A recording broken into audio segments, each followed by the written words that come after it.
Olá pessoal, tudo bem? Então vamos dar início à nossa aula de Geografia com o tema de Democracia para o Cidadão e pelo Cidadão, mas antes disso vamos para o nosso procedimento de higienização das mãos.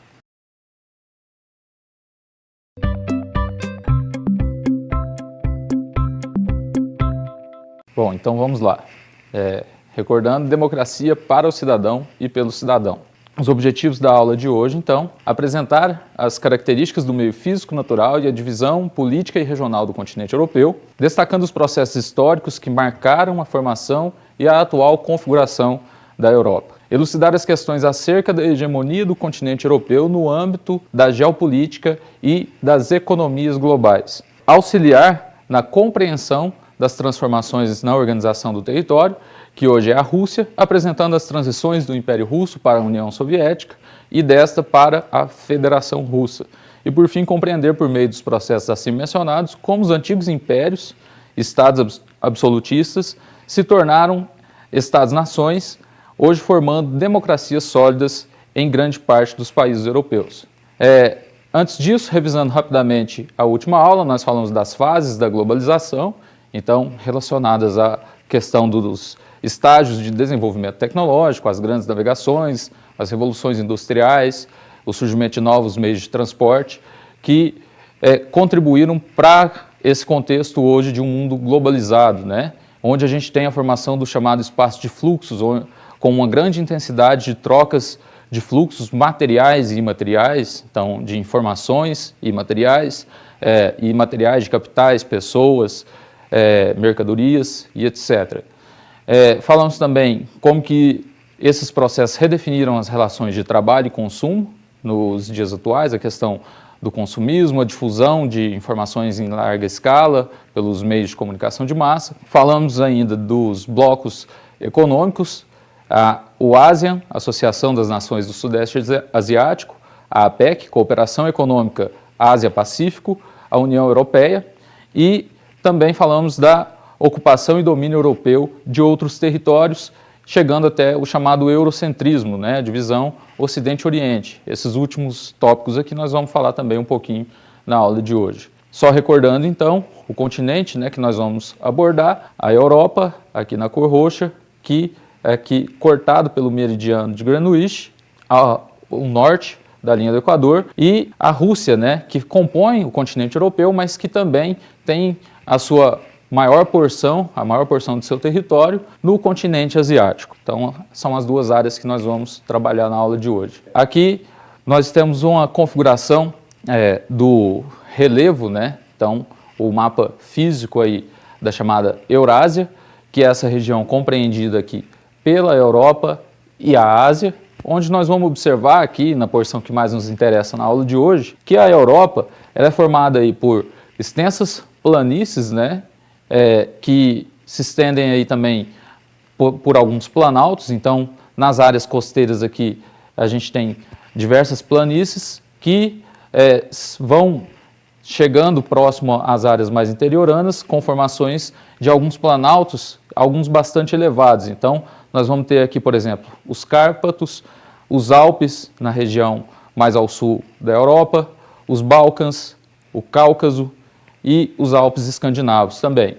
E aqui nós temos também os chamados Montes Urais, que inclusive são o elemento físico, né, no território que demarcam ali a divisão entre a Europa e a Ásia.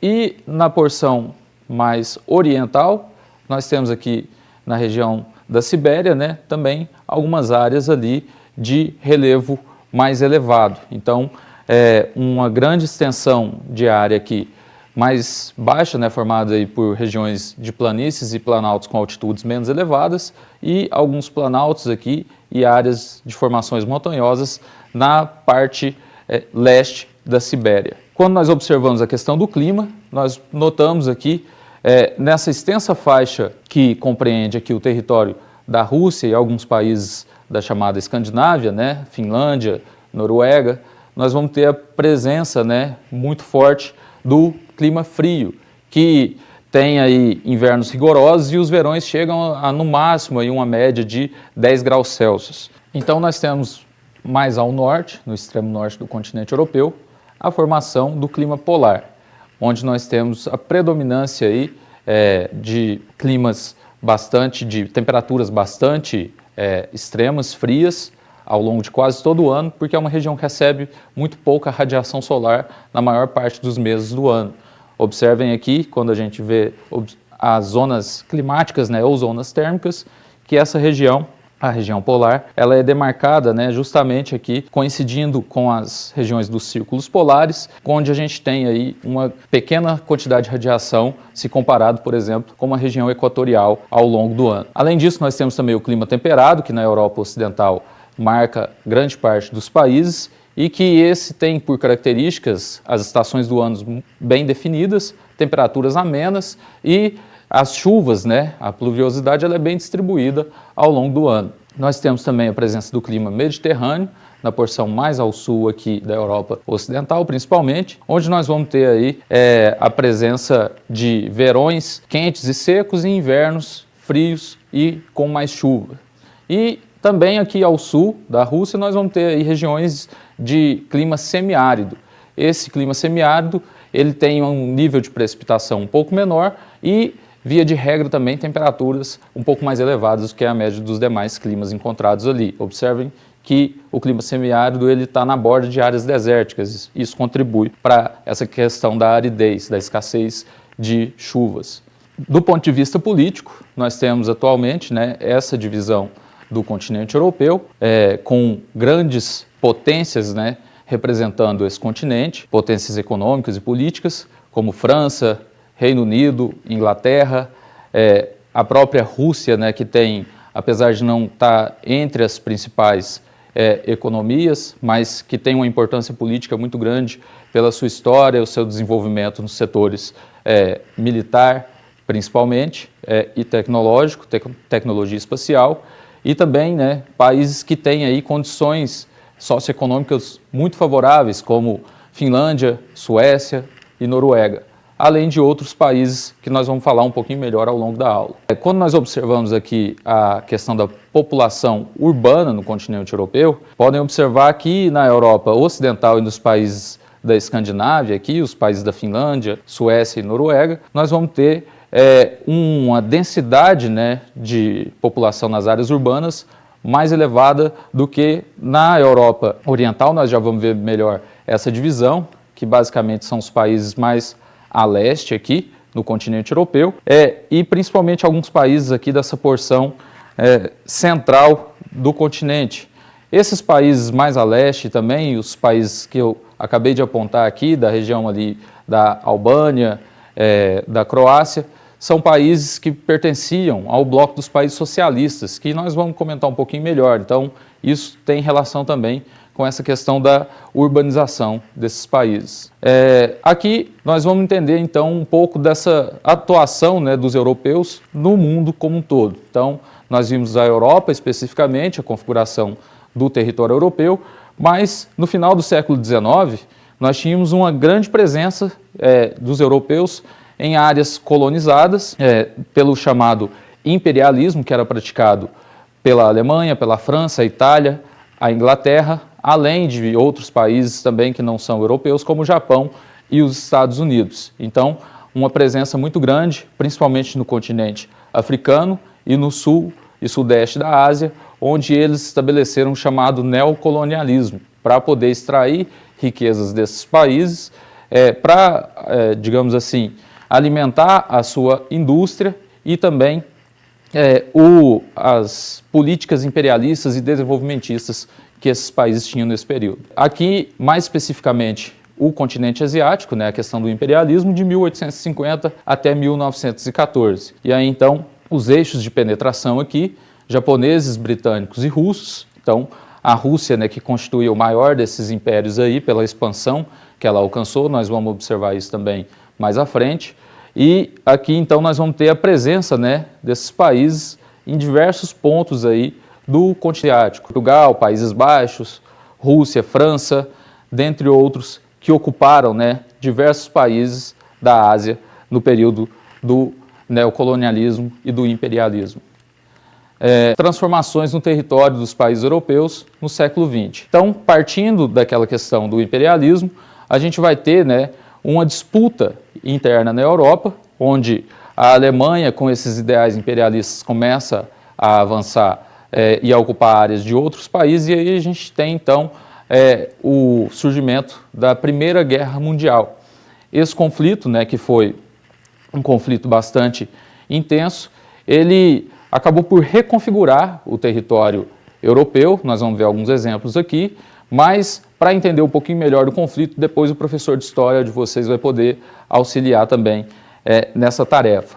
Então, a Alemanha, como vocês podem ver, né, na ocasião, o Império Alemão, ele era aliado nesse confronto do Império Austro-Húngaro, da Bulgária e também do Império Otomano, aqui mais ao sul. E eles foram, né, combatidos, tiveram um enfrentamento direto aí com os países da Tríplice Entente, então, que foram aliados, né, no combate aí aos ideais de imperialismo desses países da Tríplice Aliança que eu acabei de citar. Quais eram esses países? França, Reino Unido, Itália e o Império Russo, e tiveram também depois um suporte dos Estados Unidos da América. E aí então o que vai acontecer, né? Depois que se encerra esse conflito, né, nós vamos ter aí uma nova divisão, né, dos países no continente europeu. Então aqui nós temos a Alemanha, vocês podem observar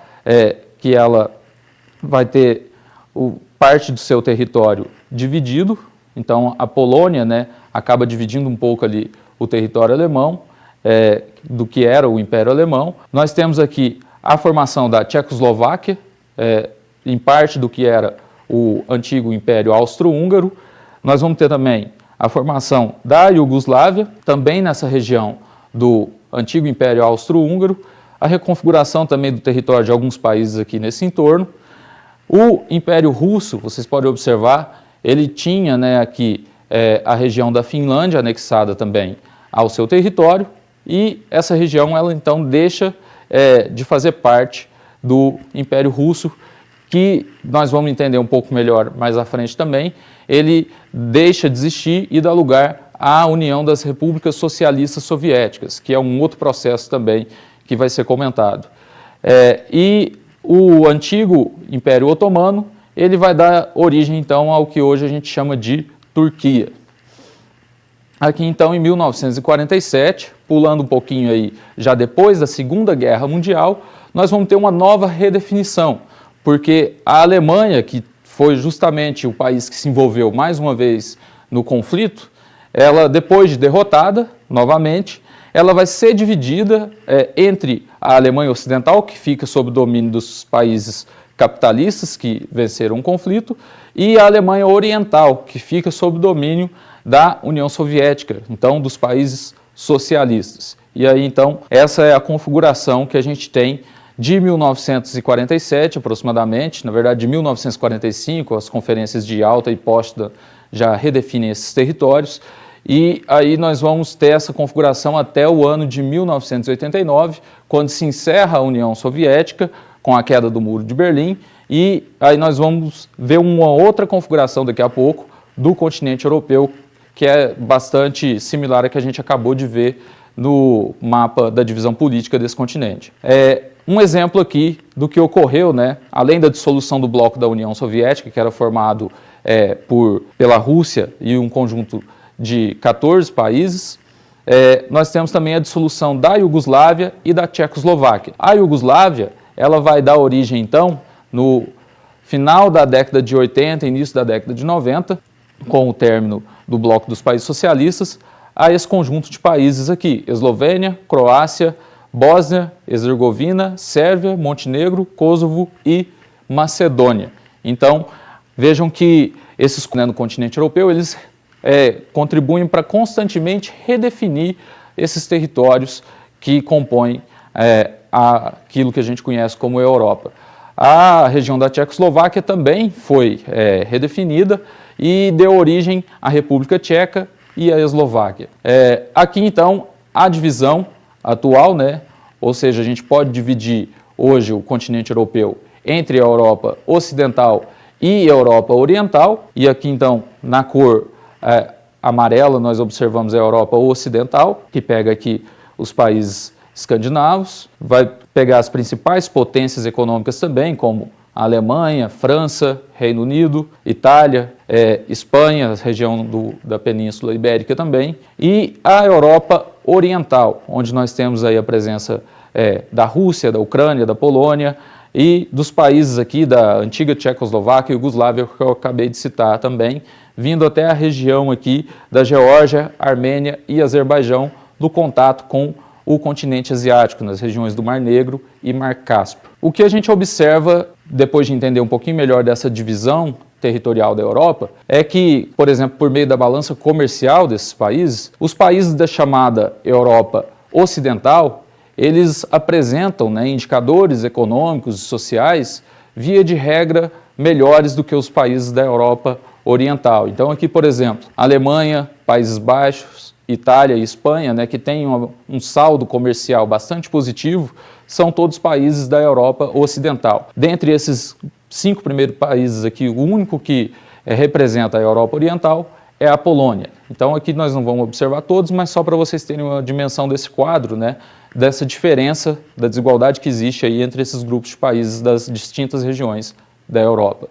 Uma outra questão, esse ideal imperialista, né, da Europa, ele não deixou de existir, né? Apesar de no discurso nós não observarmos essa interferência tão direta hoje dos países europeus em outros países do mundo, mas eles continuam atuando em conflitos locais, como no caso da Síria, a gente vê aqui a presença da Rússia, do Reino Unido e da França, além dos Estados Unidos da América, na resolução de conflitos em países, principalmente do Oriente Médio, da região da África, muitas das vezes por trás, por exemplo, de organizações como a OTAN, eles continuam atuando nesses territórios e, então, no caso da Síria, por exemplo, né, ainda que eles estejam auxiliando para a resolução do conflito, cada um defendendo os seus interesses, porque a Rússia, por exemplo, defende a permanência do presidente Bashar al-Assad, enquanto Estados Unidos, Reino Unido e França defendem a queda desse presidente. Mas a gente observa que é uma região muito rica em petróleo também, que é a principal fonte de energia do mundo atual. Então, a atuação desses países, ela tem por trás também, né, desse papel de resolução do problema, esses interesses no acesso a essa fonte de energia que é tão importante. Falando então um pouco melhor do Império Russo. Esse império ele se expandiu bastante, né, desde o final do século XVI até por volta ali do século XVII, onde os russos foram invadindo e dominando aqui essa região, essa extensa região, né, da Sibéria, desde a Sibéria Ocidental até o extremo oriente da região da Sibéria. Então, vejam como aumentou, né, o território do Império Russo nesse intervalo de tempo aí de praticamente 2 séculos. E aí, então, hoje a Rússia é o maior país do mundo, que tem um território aí de mais de 17 milhões de quilômetros quadrados. Para vocês terem ideia, o segundo maior país do mundo, que é o Canadá, ele tem aí quase 10 milhões de metros quadrados. Então, a Rússia tem um território bastante grande se comparado aos demais países. Isso está relacionado àquela expansão do imperialismo, né, praticado pelo Império Russo.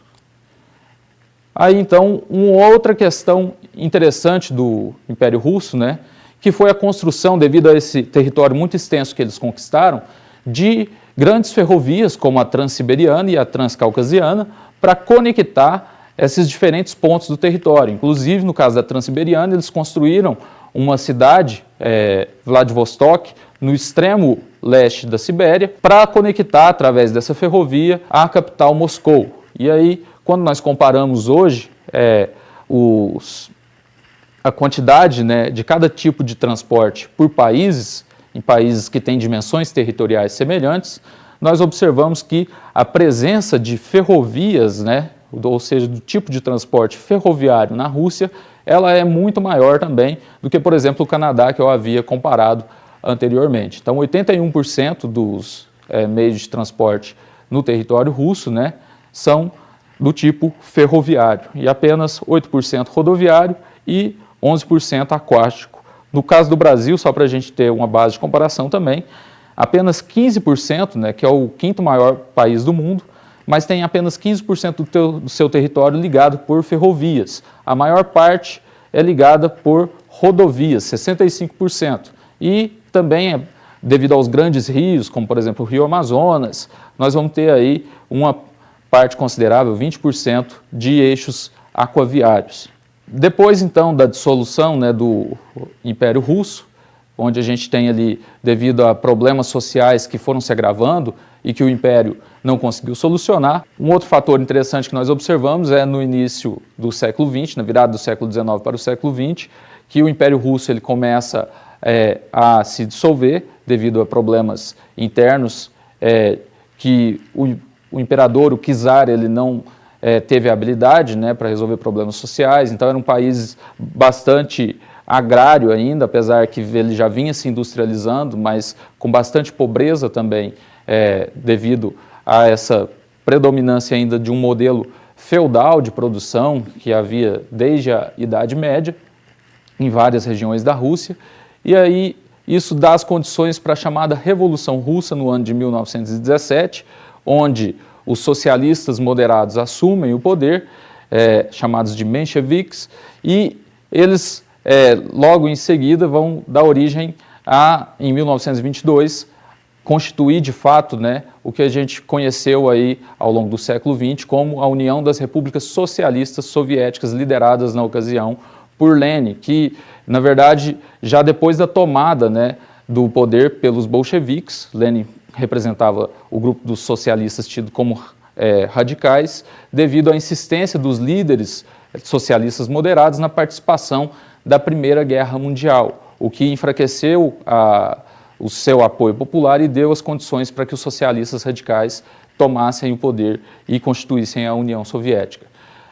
Aqui um exemplo, né, do que ocorreu aí ao longo de boa parte da existência da União Soviética, no período da chamada Guerra Fria, com caminhões transportando aí mísseis, né? Então um grande desenvolvimento tecnológico, principalmente nos setores de defesa, a chamada indústria bélica, e também no setor de tecnologia espacial. Aqui, então, nós temos o exemplo de uma das naves espaciais, né, que começou a ser desenvolvida no ano de 1957 até 1975, que é um modelo que veio sendo aperfeiçoado ao longo do tempo, né?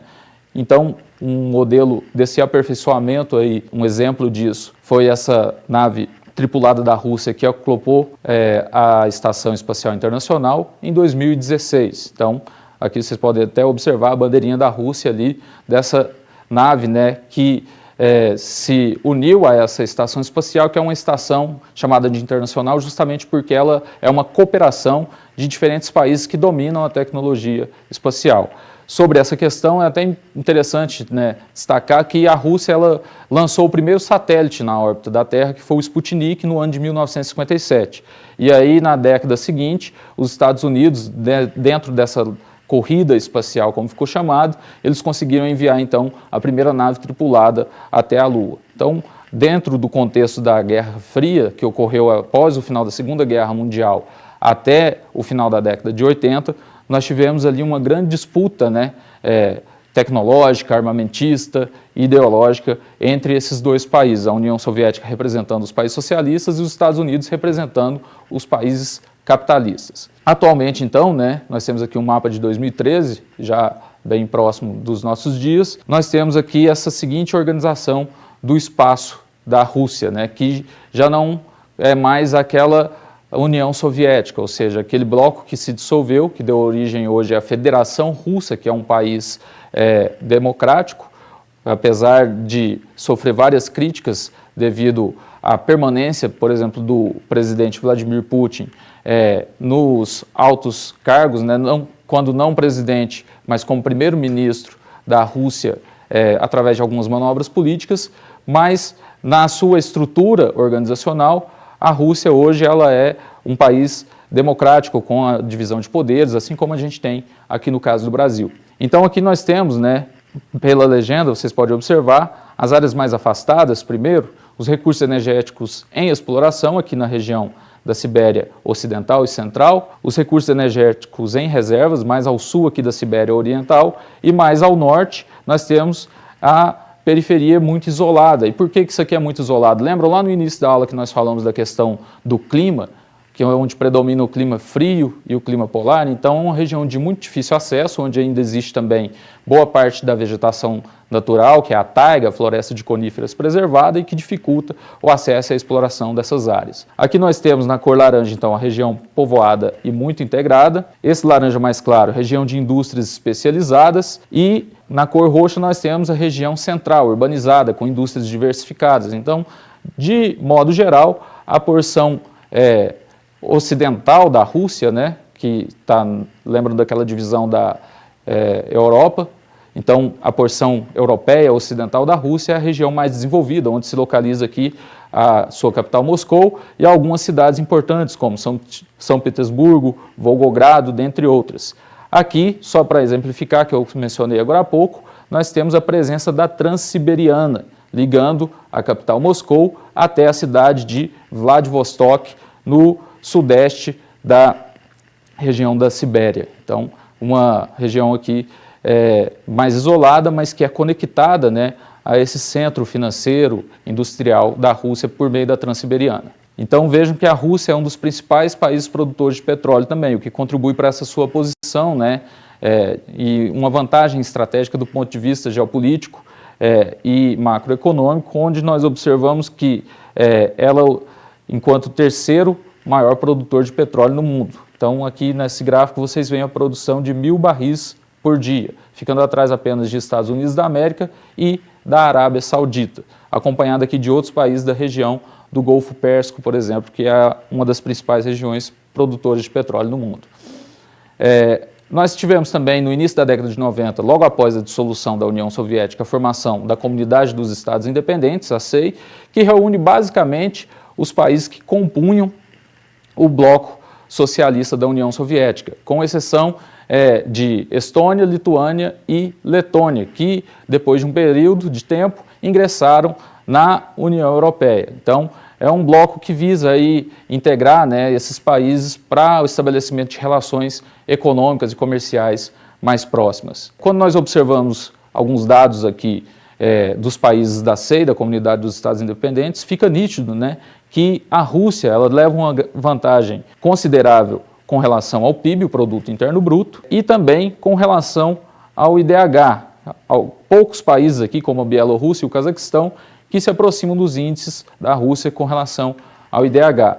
E também a dívida externa, do percentual da dívida com relação ao PIB, né, ao total de toda a riqueza que esses países geram, a Rússia é a que gasta menos, né, do seu PIB pagando despesas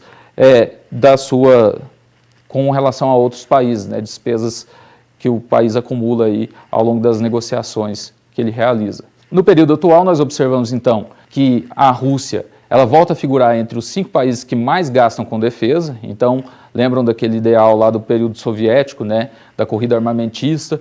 A Rússia ela ainda mantém esse ímpeto, né, para investimento nos setores de defesa, no setor militar. Além disso, do ponto de vista econômico, o dólar ele tem saído, né, do comércio entre os BRICS, que é o grupo dos principais países emergentes ao qual a Rússia pertence, formado por Brasil, Rússia, Índia, China e África do Sul, e isso mostra, né, que eles têm ganhado cada vez mais poder nesse cenário político e econômico global. E, por fim, nós observamos nesses últimos dias que o presidente Vladimir Putin anunciou o registro da primeira vacina russa, né, que é a primeira, na verdade, no mundo, contra a Covid-19, né, contra o coronavírus, que é uma vacina que ainda vai ter a sua eficácia comprovada ou não ao longo da aplicação, mas isso mostra o que para a gente? Independente dessa comprovação, que a Rússia ela tem investido muito também nesses setores de tecnologia, nos setores de biomedicina, por exemplo, e isso representa, né, bastante do ponto de vista do avanço, né, do país nos setores socioeconômicos, nos setores de tecnologia, alcançando, né, almejando alcançar essa condição aí de superpotência no mundo atual.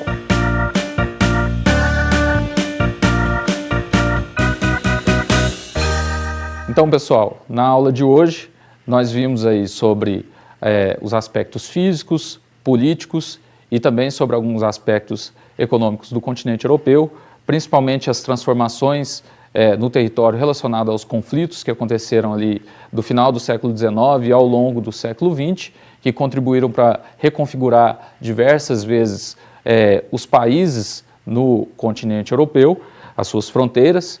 Depois vimos mais especificamente também sobre a Rússia, o Império Russo, que se expandiu também bastante. Além disso, nós falamos também da questão do imperialismo, da interferência dos países europeus em outros países no mundo e que ela persiste ainda hoje. Quando a gente observa casos como o da Síria, que nós vimos na aula, nós observamos as grandes potências europeias, como Rússia, Reino Unido e França, atuando também nessas regiões onde existem riquezas naturais.